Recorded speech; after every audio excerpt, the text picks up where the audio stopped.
Hello. याच्या मागं उभं राहिलं तर दिसणार नाही मी, म्हणून पुढे येऊनच बोललेलं बरं. हां आहे की नाही.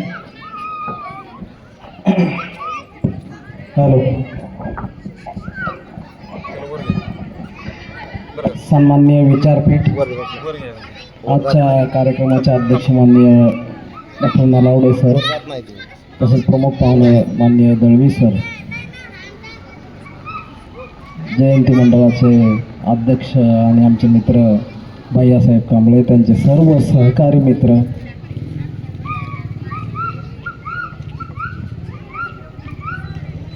आणि माळीनगर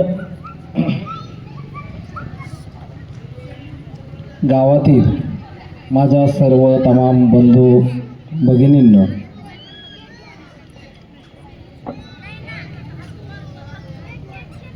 मला सर म्हणाले तुम्ही किती वेळ बोलणार आहेत. मी त्यांना म्हटलं लोक किती वेळ ऐकतील त्याच्यावर आपण ठरवूया किती वेळ बोलायचं. मग ते म्हटले खूप लोक, असा हात केला त्यांनी यांच्याकडं. मी पण त्यांना दाखवलं म्हणजे एवढे लोक आहेत असं. मग सरांनी ते घेतलं की लोक कार्यक्रमाला येत नाहीत व्याख्यानाच्या. पण आज या ठिकाणी माळीनगरच्या या विचारपीठावर बोलायला उभं राहिल्यानंतर, माळीनगरमध्ये हे समोर जे चित्र दिसतंय ना सर, हे समोर जे चित्र आहे ना, हे आजच्या आंबेडकरी चळवळीचं चित्र आहे. म्हणजे ह्यांना तुम्ही कितीही सांगा एकत्र या, हे प्रतिकात्मक आहेत. हे सगळे लोक प्रतिकात्मक आहेत आणि हे एकत्र. आणि असं कोण सांगायला लागलं की लाईट घालवतच बरोबर.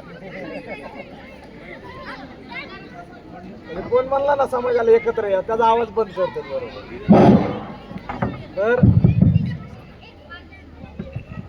तर हे जे समोरचं चित्र आहे ना, हे आजच्या महाराष्ट्रातल्या आणि देशातल्या आंबेडकरी चळवळीचं चित्र आहे. इकडे एक गट आहे, इकडे एक गट आहे, इकडे एक गट आहे, इकडे एक गट आहे. हे कुठलाच गट जवळ यायला तयार नाही एकमेकाच्या. ह्यांना किती आयोजकाने सांगू द्या की सगळ्यांनी पुढे या, हे येणार नाहीत जवळ. कारण हे लांब लांबचे आहेत ना, हे थोडे शिक्षित आहेत. आणि हे आहेत ना, हे समोर बसलेला हा या समाजाचं प्रतीक आहे गावगाड्यातल्या, की जो फक्त बाबासाहेबांसाठी आहे, की हा फक्त बाबासाहेबांवर प्रेम करणारा समाज आहे. ह्यांना बाकीच्यांचं घेणं देणं नाही. बाबासाहेबांचं नाव जो घेतं ना, त्याच्या मागे आम्ही आहोत हे ताकदीनं सांगणारा. आणि हा सगळा जो समाज आहे ना, हा प्रतिकात्मक आहे. तो आपापला सगळा स्वाभिमान जागेवर ठेवून खुर्ची सोडून खाली नाही बसायचं. मला गर्दीत नाही जायचं, माझं वेगळं काहीतरी अस्तित्व आहे. म्हणून मग त्याला असं एकत्र नाही यायचं. प्रत्येकाने आपापली वेगळी चूल तयार केलेली. ती त्याची RPA आहे का, माझी BA. मग त्याची B आहे का, माझी CA. मग त्याची C आहे का, तर माझी Z पर्यंत झाली. तर अशा प्रकारे हे शेपट वाढत गेलेले आहेत सगळे.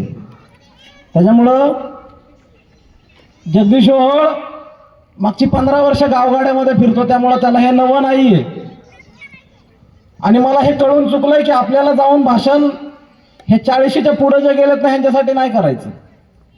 आपल्याला भाषण माझ्या पुढे हे जे 10-15 बसलेत ना, हे ज्या 15-20 मुली बसलेत ना, ही जी पोरं दिसत आहेत ना, जी इकडं चालतात फिरतात, जे 20 वर्षाच्या आतले आहेत, 15 वर्षाच्या आतले आहेत, ह्यांना सांगणं गरजेचं आहे. बाबासाहेब ह्यांना बुद्ध सांगणं गरजेचं आहे.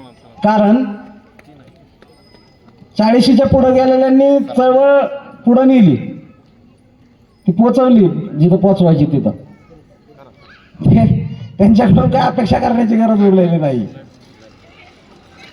त्याच्यामुळं आयोजकांनी किती इकडं म्हणलं सगळ्यांनी जवळ येऊन बसा, तरी ते अवघड आहे.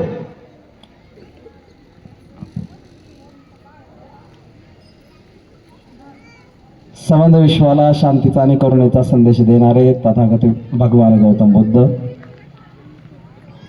या पृथ्वीचा पहिला चक्रवर्ती राजा सम्राट अशोक, आम्हा घरी धन शब्दांची चरत नाही, शब्दांचीच शस्त्र यत्न करू, या भाषेत शब्दांचं महत्त्व सांगून भले तर देऊ काशाची लंगोटी, नाठाळाच्या माती हानू काठी, या भाषेत विद्रोहाचंही सामर्थ्य सांगणारे विद्रोही संत तुकाराम महाराज,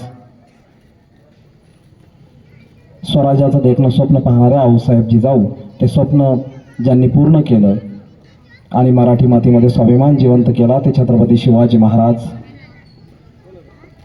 छत्रपती संभाजी महाराज.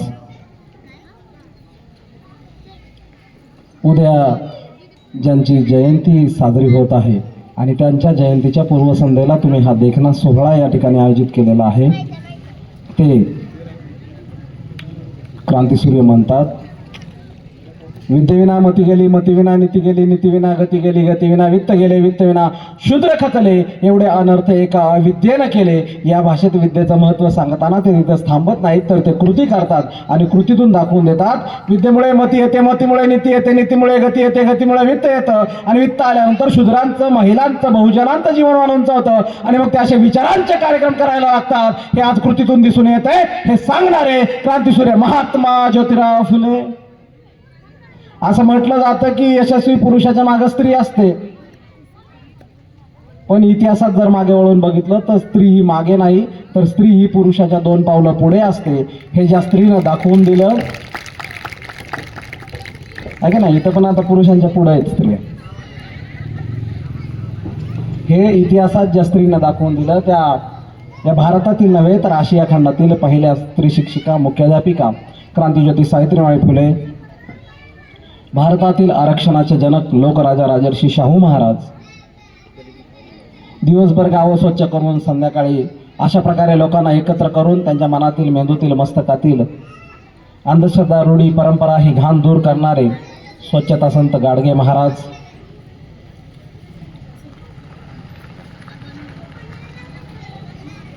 माता रामाई, माता भीमाई, फातिमा बी शेख, पिता रामजी सुभेदार यांच्यासह मानवमुक्तीच्या लढाईमध्ये आपलं आयुष्य वाहणारे आणि माणसाला माणूस म्हणून उभं राहता यावं यासाठी आयुष्यभर कार्य करणाऱ्या सगळ्या महापुरुषांना, सगळ्या महामातांना अभिवादन करतो. आणि ज्यांच्या जयंतीच्या पार्श्वभूमीवर हा कार्यक्रम आयोजित केलेला आहे त्यांच्याविषयी बोलताना मला म्हणावं वाटतं की मृतप्राय झालेल्या कोट्यावधी जीवात भरला ज्यांनी नवा प्राण. आणखीनही मागे बसलेल्या माझ्या भावांना मी विनंती करतो की आपण पुढे येऊन बसलात तर एक संधपणे हा कार्यक्रम चाललाय असं म्हणता येईल.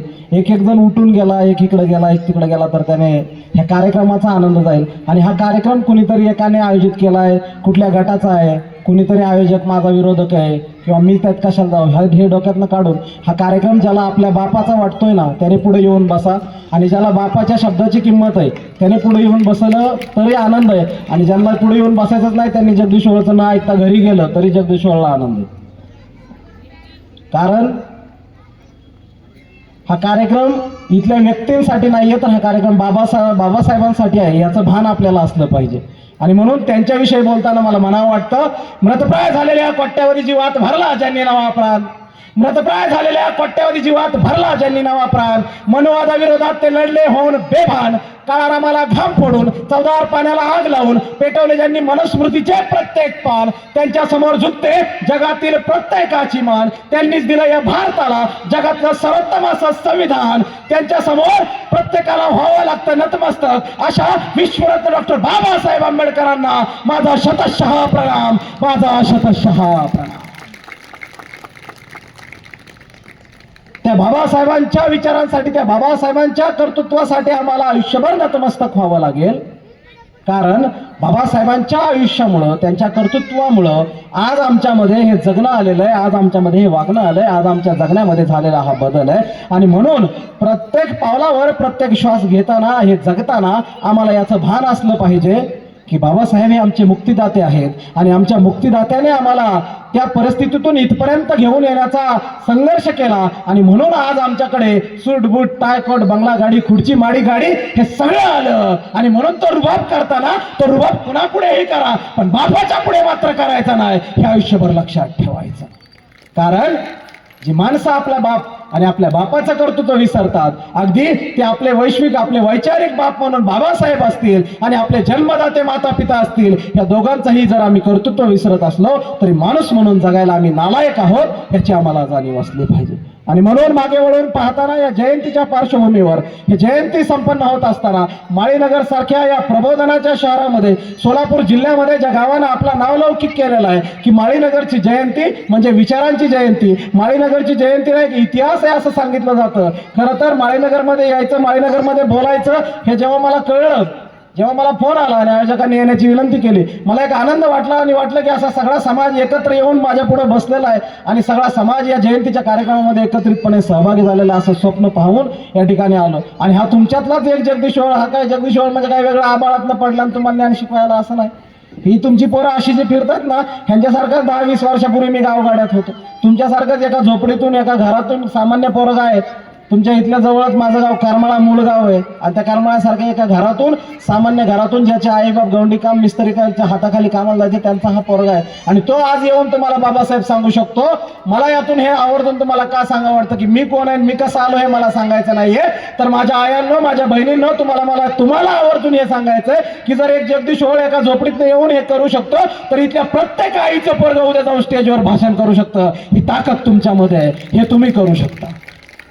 हे माझ्या आईनं जर, माझ्या बहिणीनं जर ठरवलं तर इथल्या प्रत्येक आईचं पोरगं हे भाषण करू शकतं. अरे बाबासाहेब, महात्मा फुले सांगायला इतर कोणतरी माणसं आणायची, त्यांच्याकडून बाबासाहेब ऐकायचे, त्यांच्याकडून फुले ऐकायचे. ही वेळ नाही येता. आपल्याच मातीतली आपलीच माणसं, आपलीच पोरं आणि आपल्याच मुली उद्या बाबासाहेब, सावित्रीबाई फुले, महात्मा फुले यांच्यावर भाषणं देऊन जनजागृती करताना दिसल्या पाहिजेत. आणि मला वाटतं या मातीतून ते होऊ शकतं. कारण माळीनगरच्या या मातीला हा प्रबोधनाचा वारसा आहे. माळीनगरच्या या मातीमध्ये अनेक वर्षांपासून हा जयंतीचा, वर्षभर वेगवेगळ्या कार्यक्रमांचा हा वारसा इथल्या तरुणाईनं हा जपलेला आहे. हे आयोजक जे बांधव आहेत, जे गेले महिनाभर हे जे काम करतात आहे, ह्याच्यासाठी झटतात आहे, धावपळ करतात आहे, हे सगळं उभं करतात आहे, हे सगळे तुमच्याच जवळची माणसं आहेत. तुम्ही सगळे मिळून हे करत आहात आणि म्हणून हा जयंतीचा सोहळा जिथं होतो.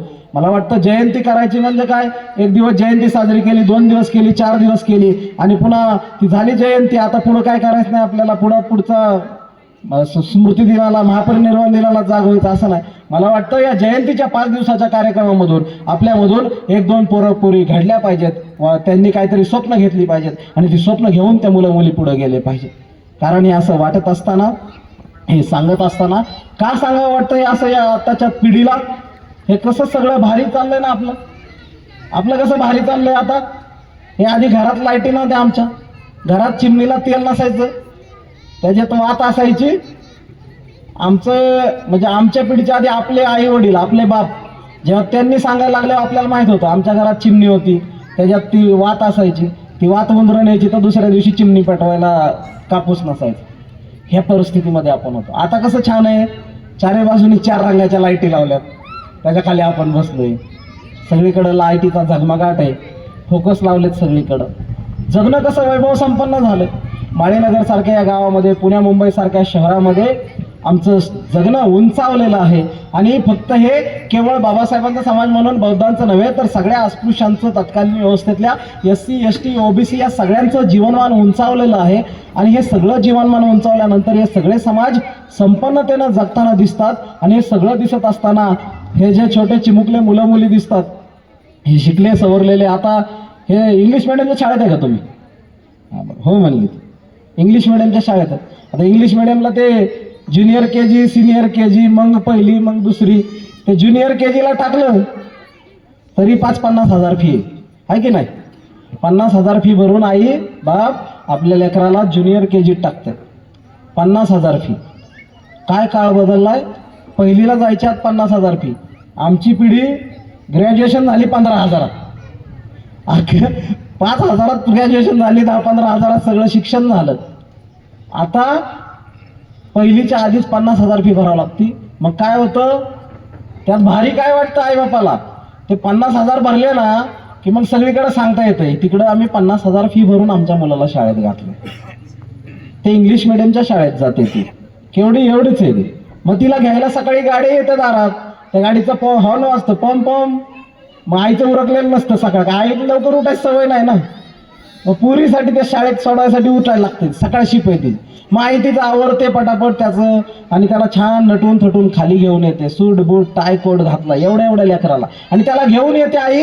आणि त्या लेकराला खाली घेऊन येऊन आई त्याला त्या बसमध्ये बसवते. मग ते बसमधून चाललंय, ते पोरं बारकं, त्या झोप नीट झाली नाही, ती बाय बाय करता आयला. आई ती गाडी जाईपर्यंत धुरळा उडतंय तोपर्यंत बाय बाय करतं, शाळेतच चाललं.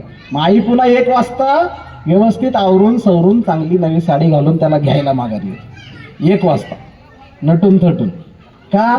गल्लीतनं पोराला घेऊन घरी जायचं. मग घरी जायचं ना, जाताना मग त्याला घेऊन चालले. कोण दिसलं की म्हणते अंकलला बाय कर, आंटीला हाय कर, दादाला गुड आफ्टरनून म्हण. का? आईला हे भारी वाटतंय की माझं एवढं एवढं लेकरू, माझी एवढी एवढी मुलगी इंग्लिश मिडियमच्या शाळेत जाते, इंग्लिश मिडियममध्ये शिकते आणि त्याला इंग्लिश बोलता येतं, ह्याचा आनंद आईला वाटतो. आणि हे वैभव आज आलेलं दिसतं. आणि हे वैभव बघितल्यानंतर हे सगळ्या घराघरामध्ये, सगळ्या मुंबई पुण्याच्या घरांमध्ये हे सगळं वैभव आज आलं. हे तिथपासून ते आज गावगाड्यामध्ये, खेडेपाड्यामध्ये हे वैभव आलं. हे सगळी क्रांती झाली. आणि ही सगळी क्रांती जेव्हा मी एका बाजूला पाहत असतो, तेव्हा मी जेव्हा इतिहास वाचायला घेतलेला होता तेव्हाचे दिवस, त्या इतिहासाची पानं मला आठवायला लागतात. आणि ती इतिहासाची पानं मला जेव्हा आठवतात तेव्हा मला आठवतं की याच महाराष्ट्राच्या मातीमध्ये सातारा शहरामध्ये प्रतापसिंह हायस्कूलमध्ये एक विद्यार्थी शाळेत जायला लागतो. फक्त 8 वर्षाचा तो विद्यार्थी त्या शाळेत निघालाय. आणि 8 वर्षाचा तो मुलगा जेव्हा शाळेत जातो, हातात फाटकी पिशवी, त्या फाटक्या पिशवीत तुटकी पाटी आणि पेन्सिल घेऊन तो मुलगा त्या शाळेत जातो. आणि तो मुलगा त्या शाळेत रोज जायला लागतो. पण शाळेत गेल्यावर त्याला कळतं की आपल्याला जरी शाळेत आणून सोडलं तरी आपल्याला शाळेत म्हणजे वर्गात घेतलं जात नाहीये, आपल्याला वर्गाच्या बाहेर बसावं लागतं. आणि वर्गाच्या बाहेर बसून आपल्याला शिकावं लागतं. मग त्याला सवय होते. मुलं जिथं बाहेर चप्पल काढतात ना बाकीची, तिथं आपण बसायचं, त्या चपला बाजूला सारून तिथं बसायचं आणि वर्गातल्या फळ्याकडे लक्ष द्यायचं. तो मुलगा रोज त्या चपला काढतात तिथं बसायचा आणि वर्गात फळ्यावर गुरुजी काय शिकवतात ते बघायचं. एक दिवस गुरुजी फळ्यावर प्रश्न लिहितात, विद्यार्थ्यांना मला सांगा की अशा कोणत्या गोष्टी आहेत, अशा कोणत्या वस्तू आहेत ज्या तुम्हाला दिसतात पण तुम्हाला हात लावता येत नाही. गुरुजींनी फळ्यावर प्रश्न लिहिलाय आणि वर्गातली मुलं एक एक हात वर करतात. एक एक मुलगा उठून उभा राहतो आणि उत्तर देतो. गुरुजी, चंद्र, सूर्य, तारे, उंच नारळाचं झाड, त्यावरचं नारळ, त्या आंब्याचं झाड, त्यावरचे उंच झाडावरचे आंबे, त्याला आम्हाला हात लावता येत नाही. वर्गातली मुलं उत्तरं देतात. पण बाहेर बसलेला जो चिमुकला मुलगा हात वर केलेला आहे त्याने, आणि त्या सरांचं लक्ष त्या मुलाकडे जातं. आणि गुरुजी म्हणतात, अरे भिवा, बाहेर बसून तुला काय सांगायचं, सांग बरं, सांग, उभा राहा पटकन. आणि तो भिवा बाणेदारपणे उभा राहिला. आणि बाणेदारपणे उभा राहिलेला भिवा बोलता झाला, गुरुजी, या शाळेतला हा पाण्याचा माठ मला रोज दिसतो गुरुजी, पण मला याला हात लावता येत नाही गुरुजी. गुरुजी, या शाळेत आल्यानंतर तुम्ही मला वर्गात जाताना येताना रोज दिसता, पण तुम्हाला मला हात लावता येत नाही गुरुजी. हा फळा रोज दिसतो, उत्तर येतं कधी, पण त्या फळ्याला हात लावायचा नाही म्हणून मला वर्गात येऊन उत्तर लिहिता येत नाही गुरुजी. त्या गुरुजींना कळलं होतं की अरे रोज दुपारी सगळी मुलं जेवायला बसतात, मुलांचं जेवण होतं, मुलं धावत धावत जातात, माठातलं पाणी पितात, पण हा बारका भिवा वर्गाच्या बाहेर बसून फडक्यात आणलेली भाकरी सोडतो, ती खातो, त्याच्या घशाला तोटरे बसतात, ठसका लागतो आणि मग तो धावत धावत पाणी प्यायला माठापर्यंत जातो. आणि माठातलं पाणी घेऊन प्यावं असं त्याला वाटतं, पण त्याला त्या माठाला हात लावायला परवानगी नाहीये. त्याला या समाज व्यवस्थेने माठाला हात लावायची परवानगी दिलेली नाहीये. त्याला वाट बघावी लागते, शिपाई येईल, तो आपल्याला पाणी देईल आणि मग आपली तहान भागेल. अरे त्याला वाटणारच ना, मला माठाला हात लावायला परवानगी नाहीये. अरे गुरुजींना हे कळलं होतं की बारक्या भिवानं दिलेली उत्तरं ही भूगोलाची, विज्ञानाची उत्तरं नव्हती, तर वर्गाच्या बाहेर बसणाऱ्या बारक्या भिवानं दिलेली उत्तरं ही तत्कालीन समाज व्यवस्थेच्या तोंडात मारलेली सनसनीत चपराक होती, हे त्या गुरुजींना समजलेलं होतं. पण बांधवांनो, माझ्या विद्यार्थी मित्रांनो, माझ्या बहिणींनो, आपल्याला, तुम्हाला हे सगळ्यांना माहिती आहे, अनेकांनी हे अनेक वेळा सांगितलं किंवा उडत उडत तुमच्यापर्यंत आलं की बाबासाहेब वर्गाच्या बाहेर बसले. मग हे आपल्या सगळ्यांना जे माहिती आहे ह्याच्या पलीकडे आपल्याला काय जायचं. मग गेले 15 वर्ष हा जगदीश ओवाळ महाराष्ट्राच्या गावगाड्यातून, वाड्या खेड्यातून, पाड्यावरून फिरून हे नव्या भाषेत नव्याने बाबासाहेब सांगतो, मांडतो. मग तो नव्याने काय सांगतो, काय मोटिवेशनल आहे याच्यामध्ये. बांधवांनो, आपल्याला हे बाबासाहेब माहिती आहेत, हे बाबासाहेब ऐकले, हे आपण सांगितले, हे वाचलं. मला वाटतं की ह्याच्यातून अर्थ काढून आपल्याला आपल्या आयुष्यामध्ये पुढे जाताना आपल्या नव्या पिढीला, नव्या पोरांना, मुलींना सांगायचं काय, तर याच्या पुढे बाबासाहेब आपल्याला सांगायचे आहेत. ते मोटिवेशनल बाबासाहेब आता आपल्याला समजून घ्यावे लागतील. जो वर्गाच्या बाहेर विद्यार्थी बसतो, जो विद्यार्थी फक्त वयाच्या 8व्या 9व्या वर्षी वर्गाच्या बाहेर बसतो, वर्गाच्या बाहेर बसून शिकतो, त्याला पाण्याला हात लावता येत नाही, पण या देशाच्या इतिहासामधला तो असा एकमेव विद्यार्थी आहे की या देशाच्या इतिहासात वयाच्या 8व्या वर्षी वर्गाच्या बाहेर बसणारा तोच विद्यार्थी त्याच्या वयाच्या फक्त 22व्या वर्षी अमेरिकेच्या कोलंबिया विद्यापीठात जातो. That is motivation. या भारताच्या, या जगाच्या इतिहासात असा दुसरा विद्यार्थी झाला नाहीये, असा दुसरा विद्यार्थीच घडला नाहीये की ज्याला वर्गाच्या बाहेर बसावं लागलं, ज्याला प्यायला पाणी मिळलं नाही. त्या मुलानं स्वप्न पाहावं. काय स्वप्न पाहावं? अरे पुणे विद्यापीठ नाही, मुंबई विद्यापीठ नाही, कलकत्ता नाही, नागपूर नाही, अरे आज आमच्याकडे सगळी साधनं आली, आज आमच्याकडे सगळ्या सोयी आल्या. एका क्लिकवर आम्हाला कळतं कुठल्या विद्यापीठात किती जागा आहे. एका युट्यूबच्या व्हिडिओमध्ये आम्हाला कळतं की माझं ऍडमिशन कुठं होईल की नाही. ते बघून आम्ही आज जगायला लागलो. अरे पण ज्या काळामध्ये मोबाईल नाही, इंटरनेट नाही, लॅपटॉप नाहीये, अरे कुठलीच साधनं नाहीयेत, त्या काळामध्ये ज्या पोराच्या घरात खायला अन्न नाहीये, ज्याच्या खिशात रुपया नाहीये, त्या पोरानं हे स्वप्न का बघितलं, कसं बघितलं आणि कसं पूर्णत्वास नेला याचा विचार करा एकदा. कधीतरी घरात शांत बसा. अरे सगळ्या गोष्टी विसरून जा. एकदा विचार करा, अरे माझ्याकडे आज सगळं आहे, पण माझ्या मनात कधी विचार आला की मला माझ्या पोराला अमेरिकेला शिकायला पाठवायचंय? माझ्या मनात कधी विचार आला का? माझ्या पोरगा कधी मला म्हणलं का, 10 वर्षाचं माझं 20 वर्षाचं पोरग तरी कधी म्हणलं का की बाबा अमेरिकेत हे विद्यापीठ आहे, मी जाऊ का तिकडे, येऊ का जाऊन? कधीतरी येऊ द्या ना मनात. ह्याच्या पलीकडे आम्हाला जावं लागेल. हे बाबासाहेब आम्हाला समजून घ्यावे लागतील. अरे ते बाबासाहेब अमेरिकेला जायला निघतात. अरे अमेरिकेला जायला निघालेले त्या बाबासाहेबांची पार्श्वभूमी काय आम्हाला कळली पाहिजे. का आज आमच्याकडे सगळं आलं. अरे आज जरा इथल्या पोराला, एखाद्या मुलीला जर म्हणलं ना तुला पुणे विद्यापीठात शिकायला जायचं, जा, ती म्हणाल बाबा माझं आधी ऍडमिशन करून द्या, मला तिथं रूमची सोय करा, माझ्या सिक्युरिटीचं बघा, मला तिथं मेस कुठं लावायची ते बघा. पोरगं पण असंच म्हणत. पण हे महामानव त्या काळात जायला निघतात. ते निघतायत ना, तर ते त्यांची पार्श्वभूमी काय ते आमच्या लक्षात आली पाहिजे. त्यांची आई ते 5 वर्षाची असताना वारली. बाबासाहेबांची आई ते 5-5.5 वर्षाची असताना त्यांची आई वारली. आणि बाबासाहेब जेव्हा अमेरिकेला जायला निघतात त्याआधी 6 महिन्यापूर्वी त्यांच्या वडिलांचं निधन होतं. आणि त्या काळामध्ये त्या सगळ्या पार्श्वभूमीवर बाबासाहेब शिकायला अमेरिकेला जायला निघतात आणि ते अमेरिकेला शिकायला जातात. अमेरिकेत शिकायला गेलेले बाबासाहेब, हे आम्ही सहज सांगतो, बाबासाहेब कोलंबियात शिकायला गेले, तिथं शिकले.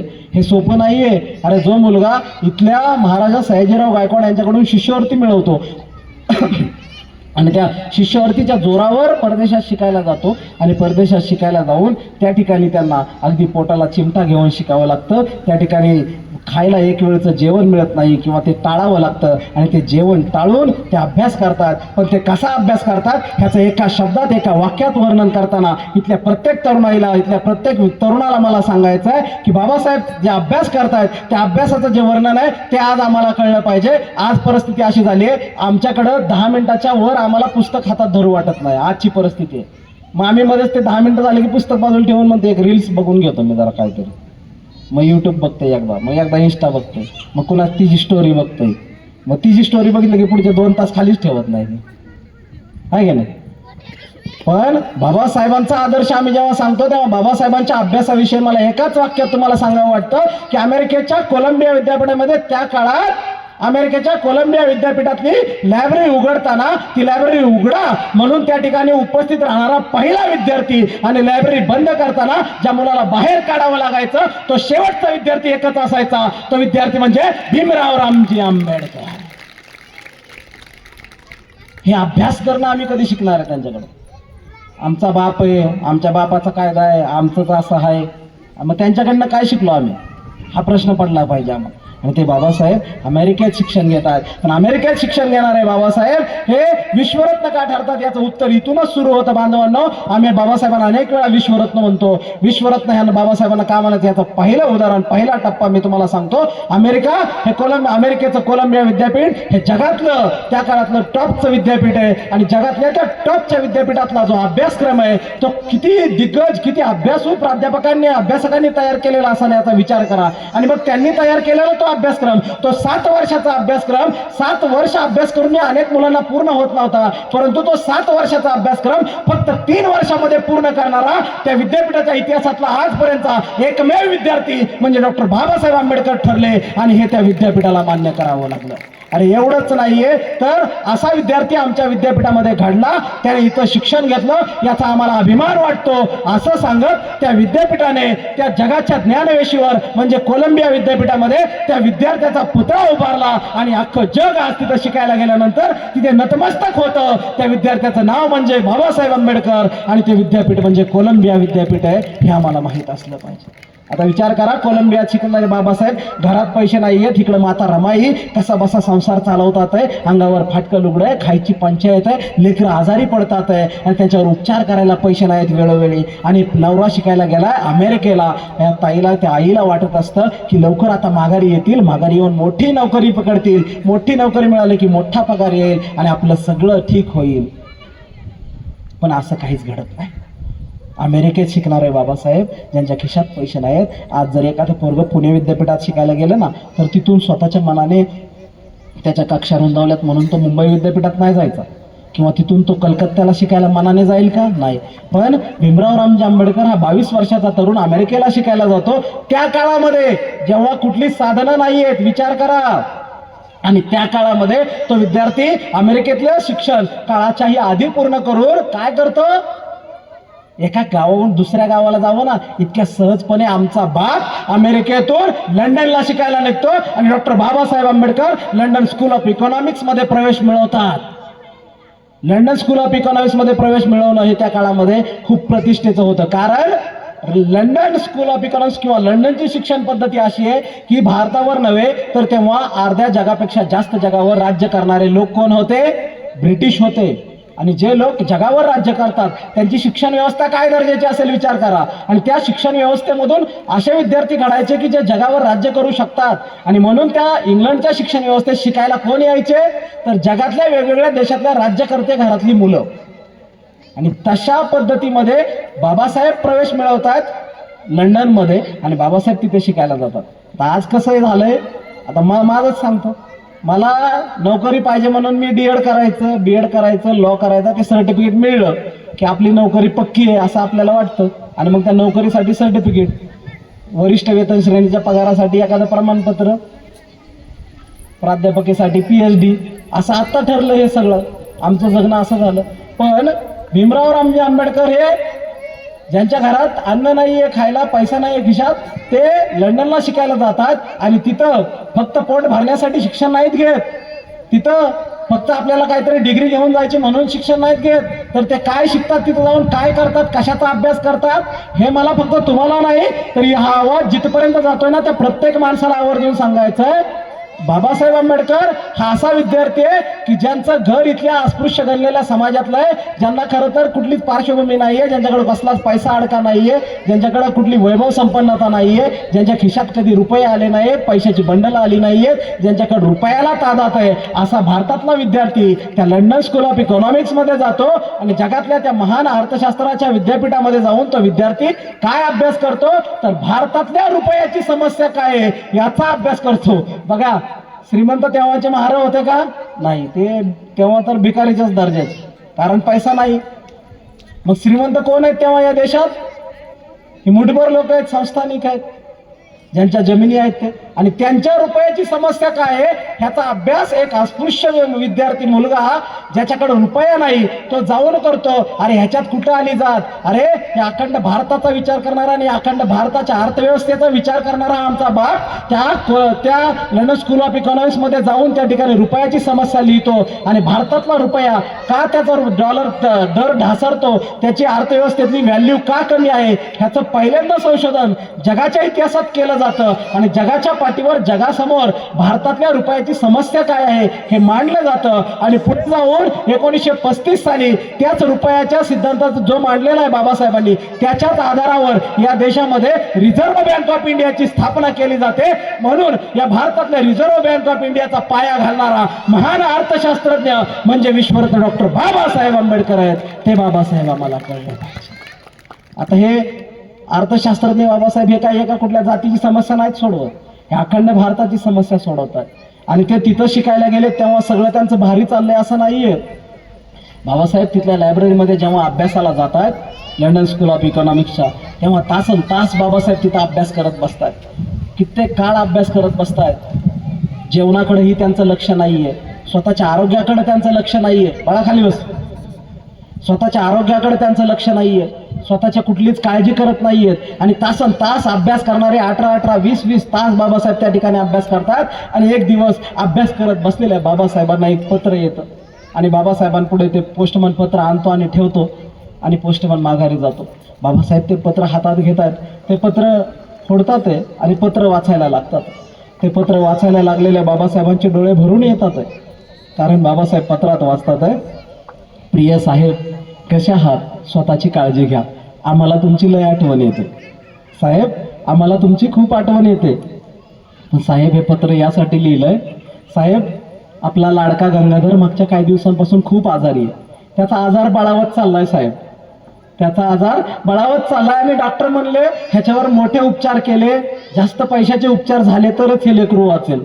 साहेब तुम्हाला हे पत्र यासाठी लिहिलंय, तुम्ही लवकरात लवकर पैसे पाठवा. तुम्ही पैसे पाठवले की मी आपल्या लाडक्या लेकरावर उपचार करते आणि त्याला वाचवते. मी तुमच्या मनी ऑर्डरची वाट बघते. साहेब स्वतःची काळजी घ्या आणि स्वतःला जपा. बाबासाहेबांनी हे पत्र वाचलं, दुसरं पत्र कागद हातात घेतला, पत्र लिहिलं आणि बाबासाहेबांनी ते पत्र दिलं.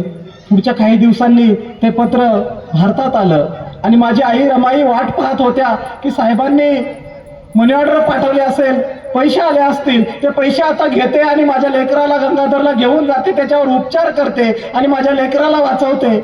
माझी आई वाट बघत होती आणि जसा पोस्टमन दिसला तशी धावत धावत रमाई त्या पोस्टमनकडे गेल्या आणि रमाई पोस्टमनकडे गेल्या. पोस्टमनने पत्र काढलं आणि ते पत्र हातात देऊन सांगितलं, ताई फक्त पत्र आहे, मनी ऑर्डर नाही आली.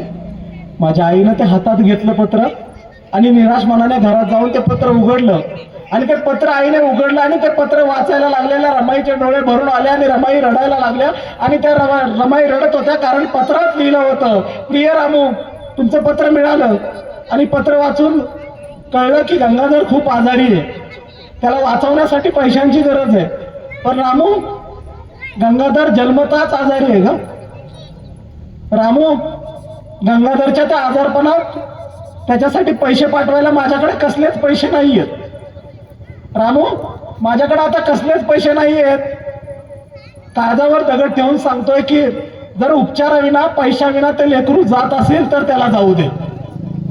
एक बाप काय लिहितो आणि आई वाचते याचा विचार करा की उपचाराविना पैशाविना जर ते बाळ जात असेल तर त्याला जाऊ दे, आपण त्याला नाही वाचवू शकत. रामू तुला काय सांगू की माझ्याकडे जेवण करायला पैसे नाहीयेत म्हणून मी एकच वेळ जेवण करतो. रामू माझ्याकडे पैसे नाहीत, मी एकच वेळ जेवण करतो आणि दिवस काढतोय, अभ्यास करतोय. रामू मी लवकर अभ्यास पूर्ण करतो आणि लवकर भारतात पुन्हा माघारी येतो. रामू तू स्वतःची आणि सगळ्यांची काळजी घे, गंगाधरला वाचवण्याचा प्रयत्न कर आणि स्वतःची काळजी घे. आणि खाली तुमचेच बाबासाहेब. माझ्या रमाईने पत्र वाचलं आणि ते पत्र बाजूला ठेवून रमाईने पदर खोवला आणि रमाईने पदर खोवला आणि आपल्या लेकराला उचललं. त्या लेकराला घेऊन रमाई धावत धावत त्या डॉक्टरांकडे गेल्या आणि त्या डॉक्टरांच्या पुढे बाळाला ठेवून रमाई म्हणाल्या, डॉक्टर साहेब माझ्या पदरात आज जेवढे पैसे आहेत ना एवढे एकदाच हे चिल्लर धरा, हे घ्या आणि एवढ्यावर जमेल तसे लेकरावर उपचार करा. यापेक्षा जास्त पैसे आज आम्ही तुम्हाला देऊ शकत नाही, पण माझं साहेब आलं ना की तुमचं सगळं पैसे आम्ही देऊ. माझं साहेब आलं की तुमचे पैसे देऊ, पण माझ्या लेकरावर उपचार करा, माझ्या लेकराला वाचवा डॉक्टर साहेब. डॉक्टर म्हणाले आपण प्रयत्न करू. उपचार होत राहिले. 8 दिवस 10 दिवस माझी रमाई त्या लेकराला घेऊन आईच्या मायेनं आईचं काळीज धावावं तशी माझी रमाई धावत धावत त्या डॉक्टरांकडे जायची, त्याच्यावर उपचार करा म्हणून विनंती करायची. लेकरावर उपचार होत राहिले, पण पैसे नसल्याने मोठे उपचार झाले नाहीत. आणि 15 दिवसांनी एक दिवस त्या डॉक्टरांनी ते बाळ आईच्या हातात दिलं. रमाईच्या हातात बाळ ठेवून त्या बाळाच्या डोळ्यावर हात फिरवला आणि डॉक्टर म्हणाले तुमच्या बाळानं आज या जगाचा निरोप घेतला, त्याला आम्ही नाही वाचवू शकलो. माझ्या आईच्या रमाईच्या बाबासाहेबांच्या लेकरानं चालण्याआधी, फिरण्याआधी, बोलण्याआधी, धावण्याआधी या जगाचा निरोप घेतला. त्याने शेवटचा श्वास घेतला. माझ्या रमाईनं ते लेकरू हातात घेतलं आणि झपझप पावलं टाकत रमाई घरी आल्या. शेजार पाजारच्या आयाबाया जमा झाल्या. सगळ्यांनी एकत्र येऊन रमाईला समजावलं. त्या बाळावर उपचार, त्या बाळावर अंत्यसंस्कार करण्यासाठी कुणाकडेच कसले पैसे नव्हते. सगळ्यांनी स्मशानात जाऊन त्या बाळावरती दफनविधी केला, त्याच्यावर अंत्यसंस्कार झाले. रमाईचे अश्रू आता आटले होते, कारण रमाई मागच्या कित्येक दिवसापासून रडत होत्या त्या लेकराला पाहून. त्यांचं मन आता निस्तेज झालं होतं, त्यांचं रडू आटलं होतं. रमाई तशाच घरी आल्या, न खाता न पाणीही पिता माझ्या रमाई तशाच झोपी गेल्या. तशाच झोपी जाऊन रमाई दुसरा दिवस उगवायची वाट पाहत होत्या. रमाई तशाच झोपल्या होत्या. दुसरा दिवस उगवायच्या आत पहाट झाली, कोंबडा हरवला आणि त्याआधी माझी रमाई उभं राहिली. पदर खोला आणि दारात पडलेली पाटी माझ्या रमाईनं उचलली. डोक्यावरती पाटी घेतली आणि डोक्यावरती पाटी घेऊन माझी रमाई त्या पोयबावाडीपासून माहीम पर्यंत, दादर पर्यंत पायी चालत चालत फिरली. दिसेल तिथलं शेण गोळा केलं. दिवस उगवायच्या आत त्या शेणाच्या गोवऱ्या थापल्या आणि गोवऱ्या थापण्याचं काम माझी रमाई रोज करायला लागली. संध्याकाळी दिवस मावळल्यावर त्या गोवऱ्या काढायच्या आणि बाजारात नेऊन विकायच्या आणि रुपया रुपया जमा करायचा आणि रुपया रुपया गाठीस बांधायचा, पदरास बांधायचा. महिना गेला, 2 महिने गेले. 3ऱ्या महिन्यात रमाईने जमा झालेली काही रक्कम एकत्रित केली. पोस्टमन दिसला, त्याला हाक मारली आणि रमाईने सांगितलं, दादा मला मनी ऑर्डर करायची. पोस्टमनने मनी ऑर्डर केली. रमाईने पत्ता सांगितला आणि पुढच्या 15 दिवसांनी मनी ऑर्डर पोहोचली लंडनला. आणि मनी ऑर्डर पोहोचल्यानंतर साहेबांना वाटलं कुणीतरी समाज कार्यकर्त्यांनी पाठवले असेल आधार म्हणून, मदत म्हणून. साहेबांनी पत्र सोबतचं हाती घेतलं आणि साहेब वाचायला लागले, साहेब तुमच्या रामूचा तुम्हाला साष्टांग नमस्कार. साहेब कशा आहात? स्वतःची काळजी घ्या. आम्हा सगळ्यांना तुमची खूप आठवण येते साहेब. साहेब तुम्हाला सांगताना दुःख वाटतं साहेब, तुमचा लाडका गंगाधर हे जग सोडून गेला साहेब. साहेब मी त्याला नाही वाचवू शकले साहेब, मी लय प्रयत्न केला पण मला त्याला नाही वाचवता आलं. पण साहेब त्याचं आयुष्यच तेवढं असेल. पण साहेब हे 3 महिने उशिरा तुम्हाला मी का सांगते, कारण मी लगेच सांगितलं असतं तर तुमच्या अभ्यासात व्यत्यय आला असता, तुमचं मन लागलं नसतं. म्हणून मी तुम्हाला हे लगेच नाही कळवलं. आणि साहेब आता त्याचा विचार करू नका, तुम्ही अभ्यासाकडे ध्यान द्या. साहेब सोबत पाठवलेले 4 पैसे तुमच्या रामूनं तुम्हाला यासाठी पाठवलेत कारण तुम्ही त्या पत्रामध्ये खाली लिहिलं होतं की अगं रामू माझ्याकडे पैसे नाहीयेत म्हणून मी एकच वेळ जेवतो. साहेब आजपासून तुम्ही 1 वेळ नाही जेवायचं, आजपासून तुम्ही 2 वेळ जेवायचं, चांगला अभ्यास करायचा आणि अभ्यास पूर्ण करून पुन्हा भारतात येऊन हा नवा भारत घडवण्यासाठी साहेब तुम्ही उभं राहायचं. यासाठी तुमच्या रामूने तुम्हाला हे पैसे पाठवलेत साहेब. अरे जगाच्या इतिहासात एक अशी आई झाली नाही, जगाच्या इतिहासात अशी पत्नी झाली नसेल, जगाच्या इतिहासात अशी स्त्री झाली नसेल जिचा नवरा बॅरिस्टर व्हावा आणि तिचा नवरा शिकण्यासाठी पुन्हा परदेशी जावा आणि तिने त्या नवऱ्याला शिक्षणासाठी इथे गवऱ्या थापाव्यात आणि त्या गवऱ्या विकून एक पैसा जमा करून नवऱ्याला शिक्षणासाठी पैसे पाठवावेत आणि नवऱ्याला तुम्ही खंबीरपणे शिका असं सांगावं. अरे जगाच्या इतिहासातली अशी एकमेव धैर्यवान स्त्री म्हणजे माझी माता रमाई आहे आणि मला आज इथल्या प्रत्येक स्त्रीमध्ये ती रमाई दिसते. कारण आमच्या समोर हा रमाईचा आदर्श आहे. रमाईचा आदर्श हा केवळ रडण्यासाठी नाही आहे माझ्या आयांनो, माझ्या बहिणींनो. अनेकांना वाटतं रमाई म्हणजे रडण्याचा विषय. आपण रमाई हा असा विषय, रमाई हा केवळ रडण्याचा विषय नाहीये, पण रमाई हा असा विषय आहे की ते वाचताना केवळ रडायला येतं. लक्षात ठेवा, रमाई हा रडण्याचा विषय नाहीये, पण तिचा संघर्ष असा आहे की ते वाचताना प्रत्येक शब्दागणिक रडायला येतं, प्रत्येक शब्दानुसार डोळ्यात पाणी येतं. अरे रमाईने आयुष्यात काय त्याग केला हे माझ्या इथल्या प्रत्येक भावाला मला का सांगायचंय, कारण अनेक लोक म्हणतात तू रमाई सारखी राहा, तू जिजाऊ सारखी राहा, तू सावित्री हो. स्त्रीला सांगतात, कुणाला सांगतात? घरात बाईला. भाषणात बी लोक सांगतात. मी म्हणणार नाही तुम्हाला तू रमाई हो, तू सावित्री हो. का नाही म्हणणार सांगतो. हे लोक सांगतात बायकांना काय, तू रमाई हो, तू सावित्री हो. अरे बाबा तू आंबेडकरासारखा वाग ना थोडा, मग ती होईल रमाई. तू महात्मा फुले सारखा थोडा वाग ना, तिला बळ दे ना, तिला सांग अगं साऊ तुला आज शिकतो, तुला काही येत नाहीये, या मातीवर अक्षर मी तुला शिकवतो, उद्यापासून तू मॅडम म्हणून वर्गात जाऊन पोरांना शिकवायचंय. हे सांगणारे महात्मा फुले जन्माला आले तर त्या ठिकाणी सावित्री घडायला वेळ लागणार नाहीये हे आम्हाला माहीत असलं पाहिजे. आणि म्हणून या व्यवस्थेमध्ये जर पुरुष बाबासाहेबांच्या वाटेवर, छत्रपती शिवरायांच्या वाटेवर, महात्मा फुलेंच्या वाटेवर चालायला लागले तर स्त्रिया आपोआप त्यांच्या वाटेवर येऊन चालणार आहेत. त्या रमाई, सावित्री, जिजाऊ यांच्या वारसदार होणार आहेत. पण ही आपली मोठी जबाबदारी आहे हे मला इथं आवर्जून सांगावं वाटतं. आणि म्हणून माझ्या रमाईचा हा इतिहास का सांगायचाय, हे का सांगायचंय.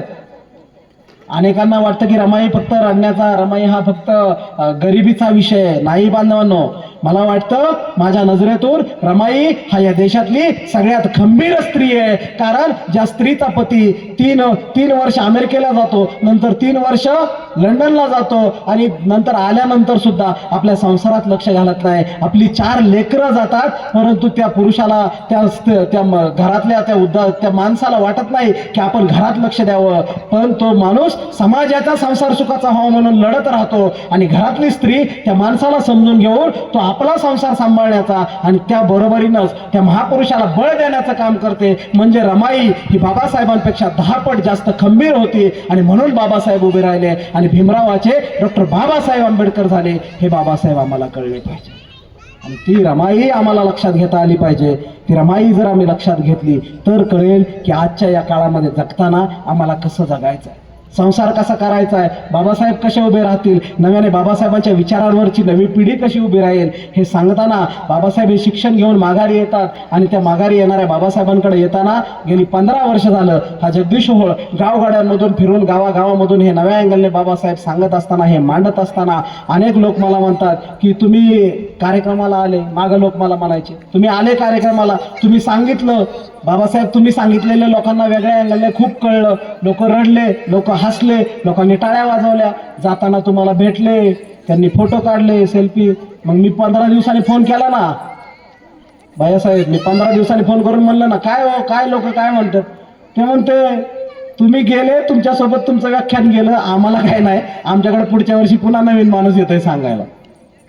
मग म्हणलं लोकांना त्या काळात मग हे लोकांना रुजवायचं कसं, हे राहिलं पाहिजे, टिकलं पाहिजे.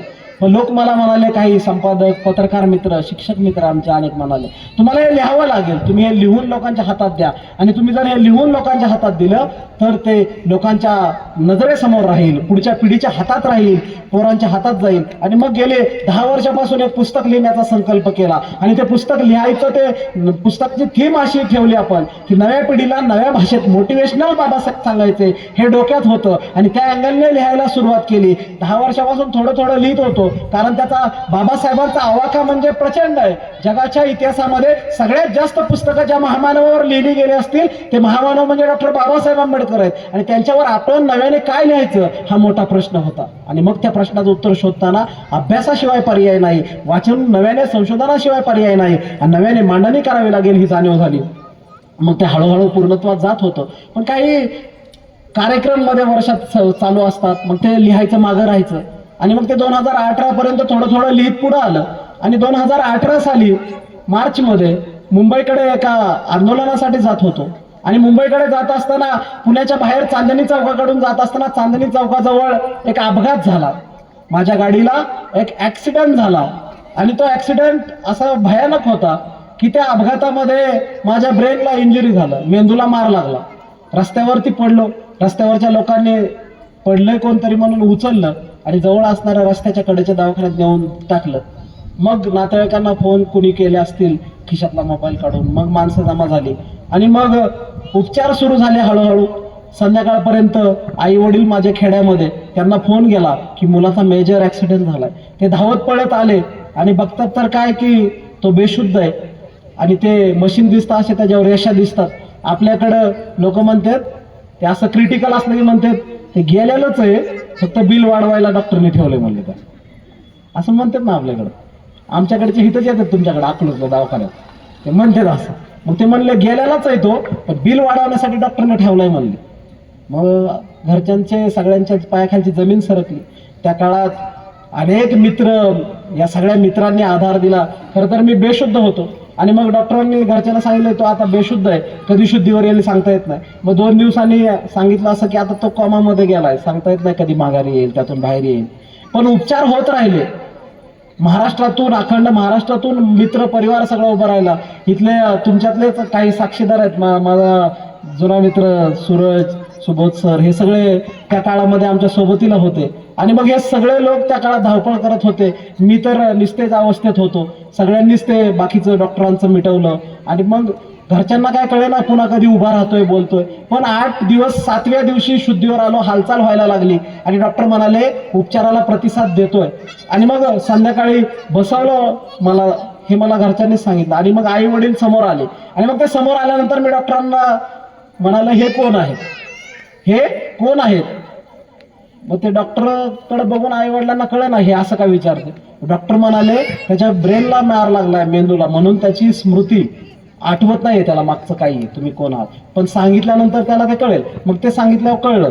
पण प्रॉब्लेम असा झाला, पुढचे उपचार झाले. पण डॉक्टरने सांगितलं याला आता भूतकाळ आठवत नाहीये किंवा अपघाताचा काळ ह्याला आठवत नाहीये, त्यामुळे ह्याच्यावर वेगवेगळे उपचार करा, ह्याला काही मोटिवेशनल गोष्टी दाखवा. त्यातून त्याने मोटिवेशनने उभा राहिला, त्याला आठवलं जुनं काही, तर त्याला ते जुळत जाईल सगळं. मग केरळ किंवा इतर अनेक ठिकाणी उपचार झाले. मग आपल्याकडं काय मोटिवेशनल गोष्टी म्हणजे काय, आपली संस्कृती कशी झाली भारताची अख्ख्या.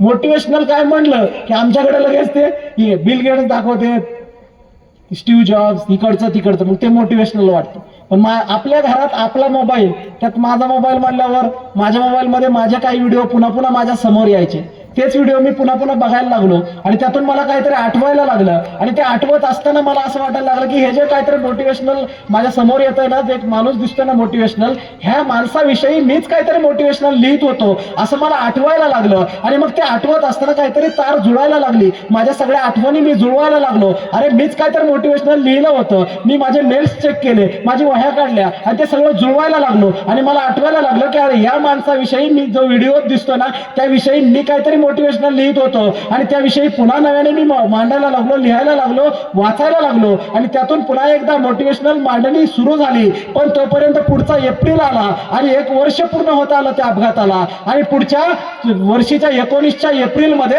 हा जगदीश ओहोळ त्याच ताकदीनं, त्याच त्वेषामध्ये, तितक्याच ताकदीनं या स्टेजवर विचारपीठावर बोलायला उभा राहिला. आणि त्याच ताकदीनं पुन्हा बाबासाहेब सांगायला उभा राहिला, सांगायला लागला. कारण त्या मरणाच्या गर्तेतून बाहेर काढणारा त्याचा मोटिवेशनल सिम्बॉल होता विश्वरत्न डॉक्टर बाबासाहेब आंबेडकर. आणि म्हणून हा जगदीश ओहोळ पुन्हा उभा राहिला. आणि ते सगळं जुळवलं, पुन्हा पुढं राहिलेलं सगळं लिहायला सुरू केलं. पुढचे 3 वर्ष ते लिहिलं आणि डिसेंबर 23 मध्ये ते पूर्णत्वास गेलं. आणि ते पूर्णत्वास गेल्यानंतर डिसेंबर 23 मध्ये पुण्यातल्या फुलेवाड्यामध्ये, महात्मा फुलेंचं घर, त्या फुलेवाड्यामध्ये त्या पुस्तकाचं प्रकाशन झालं. आणि ते प्रकाशन झाल्यानंतर फक्त 4च महिन्यामध्ये 100 दिवसात साधारण त्या पुस्तकाच्या 10 आवृत्त्या संपल्या. आणि 10व्या आवृत्तीनंतर त्या पुस्तकाचं प्रकाशन, 10व्या आवृत्तीचं प्रकाशन अमेरिकेच्या कोलंबिया विद्यापीठात झालं. ते पुस्तक म्हणजे जग बदलणारा बाप माणूस डॉक्टर बाबासाहेब आंबेडकर. 10व्या आवृत्तीचं प्रकाशन अमेरिकेत झालं. पण म्हणून मला हे पुस्तक भारी आहे, ह्याच्यातलं काहीतरी आहे किंवा लय लोकांनी विकत घेतलं म्हणून ते भारी आहे असं अजिबात वाटत नाही.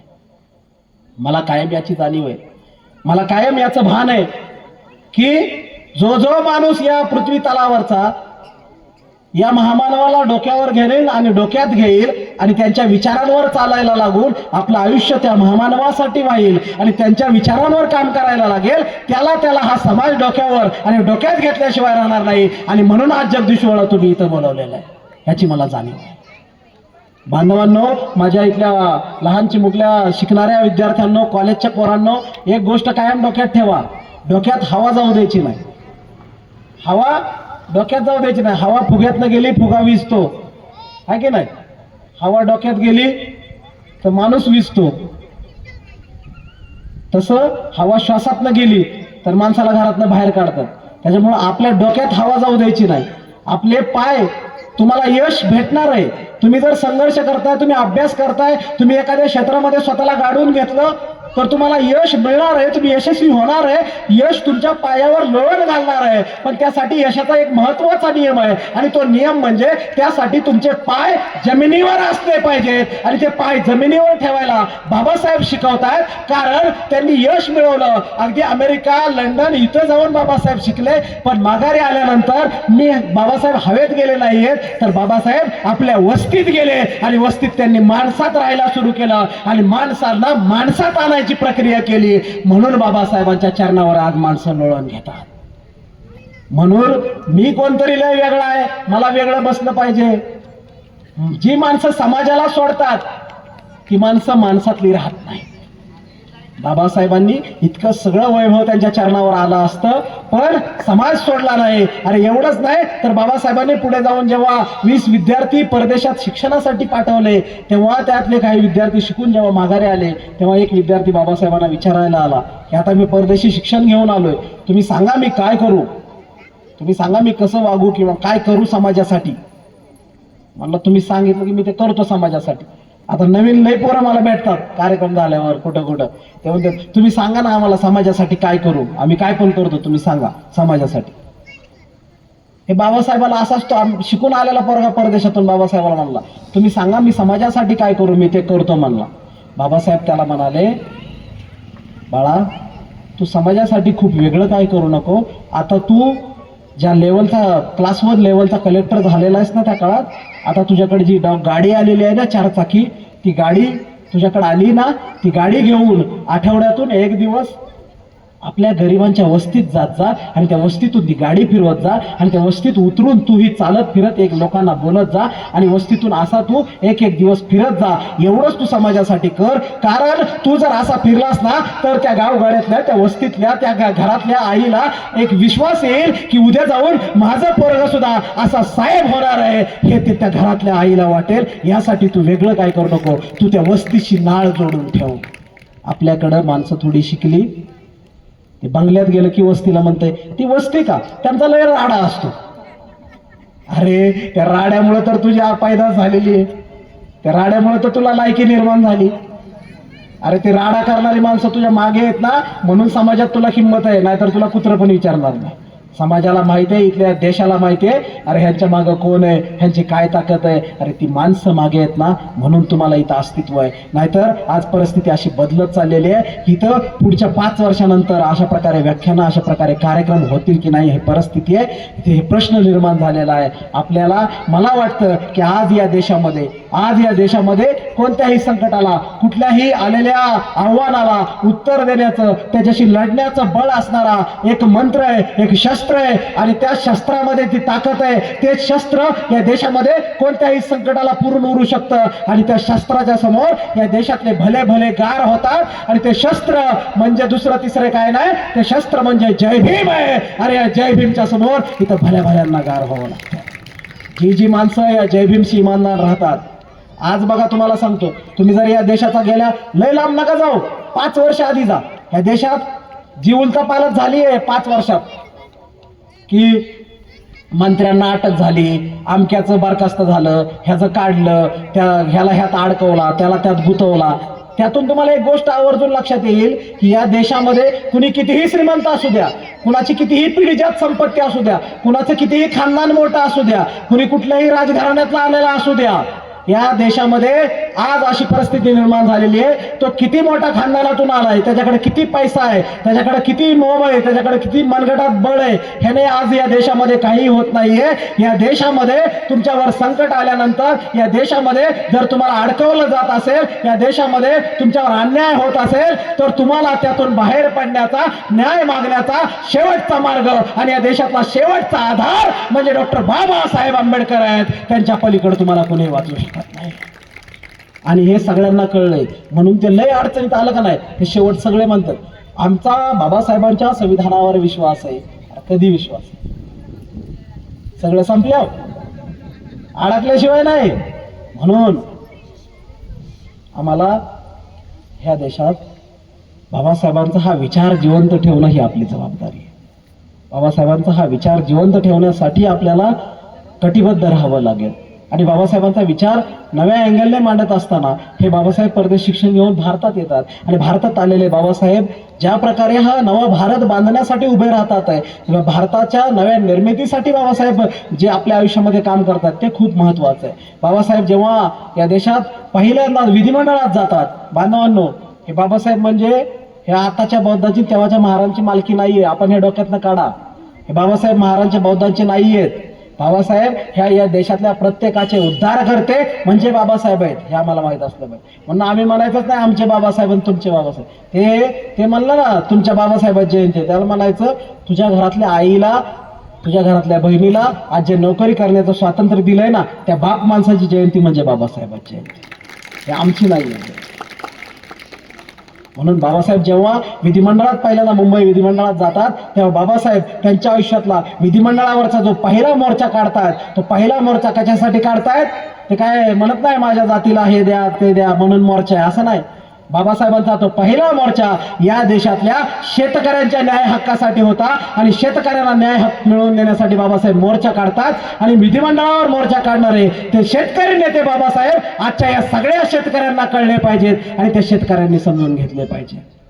ते शेतकरी नेते बाबासाहेब आहेत. अरे बाबासाहेब तेव्हा सांगतायत आज या गावात शेतकरी समाज मोठ्या प्रमाणावर आहे. इथल्या शेतकरी समाजाला कळलं पाहिजे बाबासाहेब काय सांगतायत.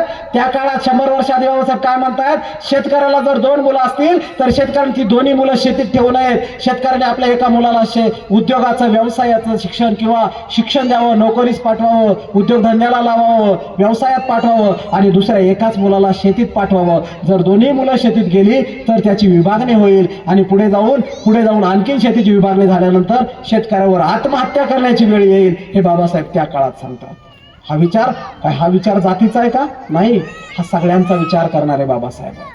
याच्या पलीकडे जाऊन बाबासाहेब जेव्हा या देशामध्ये कायदा मंत्री होत आहेत, तेव्हा या देशामध्ये स्त्रियांचा विचार बाबासाहेब करतायत. आता या देशाची 50% लोकसंख्या म्हणजे स्त्री आहे. ती काय फक्त एका जातीची समाजाची नाहीये, सगळ्यांची. महार मांग ढोर चांबार तेली माळी कुणबी मराठा नावी ब्राह्मण सगळ्यांच्या घराची स्त्री.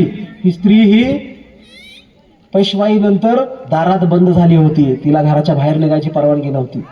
बाबासाहेबांना वाटतं की जोपर्यंत या देशातील स्त्रियांची प्रगती होणार नाही तोपर्यंत या देशाची प्रगती होणार नाही. आणि म्हणून बाबासाहेब एक सिद्धांत सांगतात, मी कुठल्याही समाजाची प्रगती कशी मोजतो तर त्या समाजातील स्त्रियांची किती प्रगती झालेली आहे यावरून मी त्या समाजाची प्रगती ठरवतो. आणि हेच बाबासाहेब फक्त सांगत नाहीयेत तर काय करतात बाबासाहेब या देशातल्या स्त्रियांना हक्क अधिकार मिळवून देतात. काय हक्क आणि अधिकार मिळवून देतात? आज ज्या नोकरी करणाऱ्या स्त्रिया दिसतात, ह्या नोकरी करणाऱ्या स्त्रिया बांधवांनो, जर संविधान नसतं आणि बाबासाहेबांनी मांडलं नसतं तर अनेक लोकांना कळत नाही, ते म्हणतात नसतं तरी हळूहळू झालं असतं ना. त्याला काय म्हणतात? झालं असतं हळूहळू. अरे गाढवांनो, असं हळूहळू नसतं होत. आणखीन पण जर तुम्ही 5 वर्ष आधीचा इतिहास बघितला, शेतात जर कामाला स्त्री आणि पुरुष लावायचंय, बाई आणि गडी, तर गड्याला हाजरी 500 रुपये आणि बाईला हाजरी 250 रुपये. असं होतं की नाही? बाबासाहेब हा विचार सगळ्यात आधी करतात आणि बाबासाहेब एक धोरण मांडतायत, समान काम समान वेतन. आता ते म्हणले का फक्त तवाच्या महाराजांच्या स्त्रियांना समान वेतन द्या? नाही, ह्या देशातल्या सगळ्या स्त्रियांना पुरुषांच्या बरोबरीनं वेतन मिळतं. नाहीतर गुरुजीला वेगळं आणि मॅडमला वेगळं मिळलं असतं, कलेक्टर बाईला 10,000 आणि कलेक्टर गाड्याला ₹1,00,000 असं मिळलं असतं. बाबासाहेब म्हणले असं चालणार नाही. या देशात प्रत्येक स्त्रीला पुरुषाच्या बरोबरीनं समान काम आणि समान वेतन मिळालं पाहिजे, हे धोरण मांडणारे या देशातील स्त्रियांचे मुक्तिदाते म्हणजे डॉक्टर बाबासाहेब आंबेडकर. या तुम्हाला आता तुमच्या आजूबाजूला अनेक नोकरी करणाऱ्या स्त्रिया असतील, त्यांना बघा प्रेग्नंट राहिलं की रजा मिळते 6 महिने ती 6 महिने पगारी रजा असते. नंतर बाळाच्या संगोपनासाठी रजा असते 6 महिने, ती त्याला 10वीला जाईपर्यंत काढता येते, पगारी असते. तिला माहीतच नाही कुणामुळे. हे बाबासाहेबांनी करून ठेवलंय. हे कुणी करून दिलंय? बाबासाहेबांनी करून दिलंय. एवढंच नाही तर प्रत्येक स्त्रीला आपल्या वडिलांच्या संपत्तीमध्ये समान हक्क मागण्याचा अधिकार बाबासाहेबांनी दिला. आणि आज म्हणून वाटणीच्या वेळेला बहीण हक्काने उभा राहते आणि भावाकडून हिस्सा घेतलेला दिसते. जर भावाने नीट सांभाळलेला असेल तर ती मागत नाही, होय. पण तो हक्क मागण्याचा अधिकार हा संविधानानं दिला आणि बाबासाहेबांनी तो अंतर्भूत केला. त्यासाठी बाबासाहेब आग्रही होते. हे सगळ्यांचे बाबासाहेब आपल्याला माहीत असले पाहिजे. ह्या देशामध्ये कामगार म्हणजे कोण? हे काय कामगार एका जातीचे असतात का? अजिबात नाही. ह्या देशातले सगळे कामगार जे कुठेही कामाला असतील, कोणत्या कारखान्यात असतील, कुठल्या कंपनीत असतील, कुठे वैयक्तिक कामाला जात असतील, ह्या सगळ्यांसाठी बाबासाहेब काय करतात हे सगळ्या कामगारांना आपण सांगितलं पाहिजे की अरे बाबासाहेबांनी हे मांडण्याच्या आधी, हे सांगण्याच्या आधी या देशात कामगार जर कामावर गेला तर त्याला 14-14, 15-15 तास काम करावं लागायचं. जोपर्यंत त्या मालकाच्या मनात आहे तोपर्यंत त्याला तो राबवून घ्यायचा, काम कर म्हणायचा आणि मग त्याला वाट्यात कशी हजेरी तो द्यायचा आणि उद्या ये म्हणायचा. आणि उद्या तू नाही आला तरी मला दुसरा कामगार मिळेल असं त्याचं उघड असायचं. पण बाबासाहेबांनी ही पिळवणूक बघितली. एवढंच नाही, तेव्हा खाणीमध्ये जे लोक कामाला जायचे, खाणीमध्ये त्यांना जीवावर उदार होऊन काम करावं लागतं हे बाबासाहेब बघायचे. त्यांना 10-10 तास, 12-12 तास काम करावं लागतं हे बघायचे बाबासाहेब तेव्हा म्हणाले हे थांबलं पाहिजे, ही कामगारांची पिळवणूक थांबवायची. बाबासाहेबांनी कायद्यामध्ये तरतूद केली की इथून पुढे प्रत्येक कामगाराच्या कामाचे तास हे फक्त 8 तास असतील. त्यापेक्षा जास्त काम केलं तर त्याला ओव्हर टाइम दिला जाईल आणि त्याचबरोबर वर्षामध्ये त्याला 1 महिन्याचा पगार बोनस म्हणून दिला जाईल. हा बोनस मिळवून देणारा बाप म्हणजे डॉक्टर बाबासाहेब आंबेडकर आहेत, हे प्रत्येक कामगाराला माहीत असलं पाहिजे. हे बाबासाहेब कुठल्या एका जातीचं नाहीये काम. अरे हे अखंड भारताचे निर्माते आणि आधुनिक भारत घडवणारे एक प्रमुख निर्माते म्हणजे डॉक्टर बाबासाहेब आंबेडकर आहेत. हे बाबासाहेब नव्याने आम्हाला मांडायचे, हे बाबासाहेब सांगायचे. आणि हे बाबासाहेब इथल्या देशाला समजले पाहिजेत आधुनिक भारताचा बाबासाहेबांनी कशा प्रकारे उद्धार केलेला आहे. बांधवांनो, आज या ठिकाणी तुम्ही हा इतका सुंदर कार्यक्रम आयोजित केलेला आहे आणि म्हणून या सगळे सांगत असताना तुम्ही जे इतकं मन लावून ऐकताय, तुम्हाला मी आता एक प्रश्न विचारतो. सगळ्यांनी मला हात वर करून उत्तर द्यायचं. ते मागे बसलेले पुढे बसलेले सगळ्यांनी उत्तर द्यायचं आणि हात वर करून द्यायचे. जोपर्यंत तुम्ही हात वर करून उत्तर देणार नाही तोपर्यंत मी एकच प्रश्न पुन्हा पुन्हा विचारलो. आधुनिक भारताचे निर्माते, आवाज मोठा आणि हात वर, अख्ख्या इथल्या माळीनगर मधल्या ह्या एरियात आवाज गेला पाहिजे. माझ्या एकट्याचा जातो माईक नसलं तरी तुमचा जात नाही. हा, नवऱ्याला भांडायला लागलं तर किती आवाज काढतात आणि दुसरा गट काढायचा म्हणलं तर किती आवाज काढतात तुम्ही मागे बसलेले. हा, जोरात आवाज आला पाहिजे, हात वर गेला पाहिजे. एक हात वर खणखणीत. ते लाडक्या बहिणीचे पैसे गेल्यावर कसा कालवा केला सगळ्यांनी, माझा नंबर माझा नंबर, तसा जोरात आवाज आला पाहिजे. आधुनिक भारताचे निर्माते डॉक्टर बाबासाहेब आंबेडकर, भारतीय संविधानाचे शिल्पकार, भारतीय शेतकऱ्यांचे नेते. हात दुखतोय का तुम्हाला? स्पेशल ट्रीट आहे. तुमतो नाही का बाबासाहेबांचा काही विषय? आधुनिक भारताचे निर्माते, भारतीय कामगारांचे उद्धारक, भारतीय स्त्रियांचे उद्धारक, भारतात पहिल्यांदा नदीजोड प्रकल्प मांडणारे, भारतात मनुस्मृतीचं दहन करून इथल्या स्त्रियांना मुक्त करणारे, समान काम समान वेतन सांगणारे, प्रत्येकाला हक्काची रजा मिळवून देणारे, या देशातील कामगारांसाठी कामाचे तास मापात असले पाहिजेत हे सांगणारे, जग बदलणारा बाप माणूस हे बाबासाहेब आंबेडकर आहेत. हे बाबासाहेब आंबेडकर आमच्या काळजावर लिहून ठेवावे लागतील. हे बाबासाहेब आंबेडकर आम्हाला आमच्या काळजावर लिहून ठेवावे लागतील.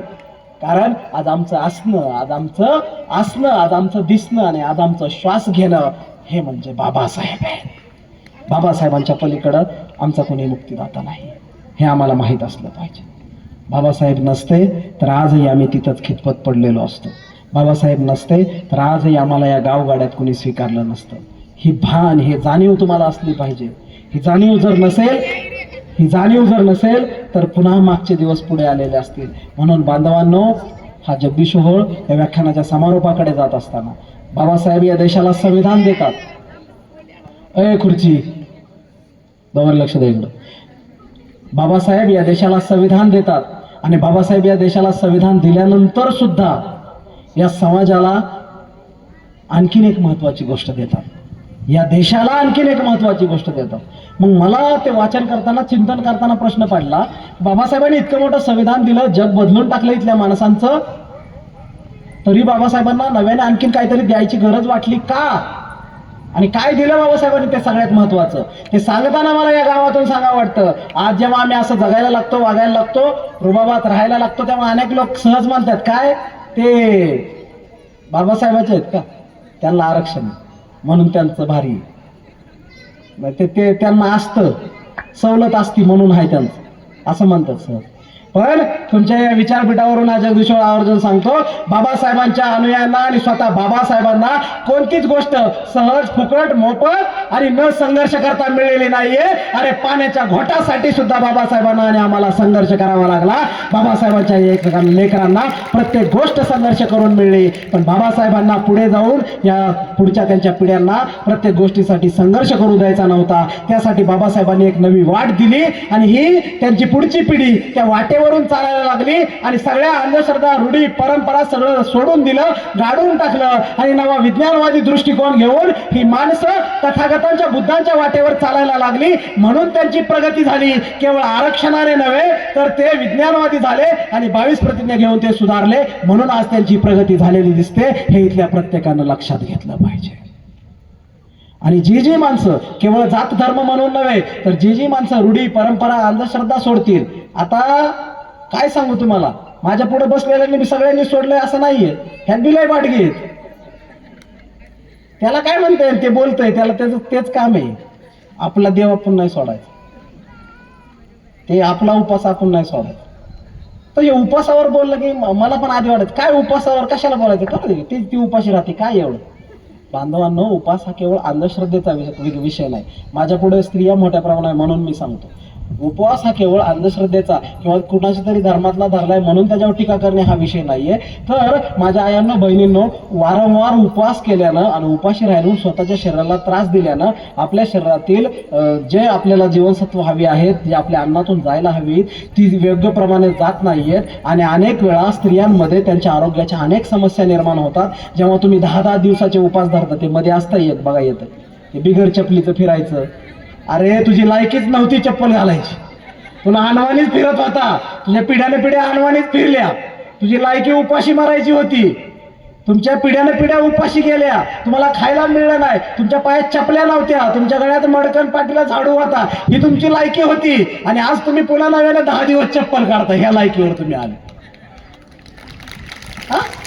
अरे ज्याने चप्पल घालायला स्वाभिमानाला शिकवलं, रुबाबात राहायला वागायला शिकवलं, मला त्या उत्साहावर टीका नाही करायची. ह्यातले जे आहेत ना, ज्यांना आकली नाहीये त्यांना आवर्जून सांगायचं, आपलं उत्कर्ष कशातून झाला हे समजून घ्या आणि आपल्या पुढच्या पिढीचा उत्कर्ष कशातून होणार आहे हे समजून घ्या. जर तुम्ही पुन्हा त्याच वाटेवर जाणार असाल तर आज जरी तुम्ही स्टेबल असाल, आज जरी तुम्हाला वाटलं आज माझं सगळं चांगलं चाललंय, राजाचा रंक व्हायला आणि तुम्ही पुन्हा भिकेला लागायला वेळ लागणार नाही. कारण जी माणसं बाबासाहेबांचं बोट सोडतील ती माणसं खड्ड्यात गेल्याशिवाय राहणार नाहीये. बाबासाहेबांचं बोट धरून तुम्हाला नागपूरच्याच वाटेवर जावं लागेल आणि ती वाट तथागतांकडे घेऊन जाते हे विसरता कामा नये. 22 प्रतिज्ञा अंगीकारा. 22 प्रतिज्ञा ही कुठल्या इतर धर्माची निंदा नालस्ती नाहीये, तर ती तुमच्या वैयक्तिक आयुष्यामध्ये तुमचा उत्कर्ष करण्यासाठी आहेत. त्या अंधश्रद्धा, रूढी, परंपरा ह्या गाडण्यासाठी आहेत. एक चांगलं व्यक्तिमत्व, माणूस उभा राहावा यासाठी आहेत. आता खोटं बोलू नको, ह्यात काय कुठल्या धर्माचा अपमान, तू दारू पिऊ नको, ह्यात काय कुठल्या धर्माचा अपमान हे 22 प्रतिज्ञेमध्ये. ते 22 प्रतिज्ञा म्हणतंय लग्नात, ती बायकोला हार घालताना फक्त, आणि पुन्हा ती सोडून देते नाचताना, ती मिरवणुकीत पुन्हा चालू. ते 22 प्रतिज्ञा त्याला कधी आठवतात की कुणीतरी काहीतरी केलं ना त्यातलं विरोधातलं, की ते म्हणतोय बघा त्यांनी ते 22 प्रतिज्ञा मोडले, त्याने गणपती बसवला. अरे तू रात्र दिवस पितोय त्याचं काय, ती 22 प्रतिज्ञा ती एक आहे. आपण आपल्या सोयीने बाबासाहेब घेऊ नका. बाबासाहेब पूर्णार्थाने समजून घ्या, पूर्णार्थाने बाबासाहेबांना अंगीकारा.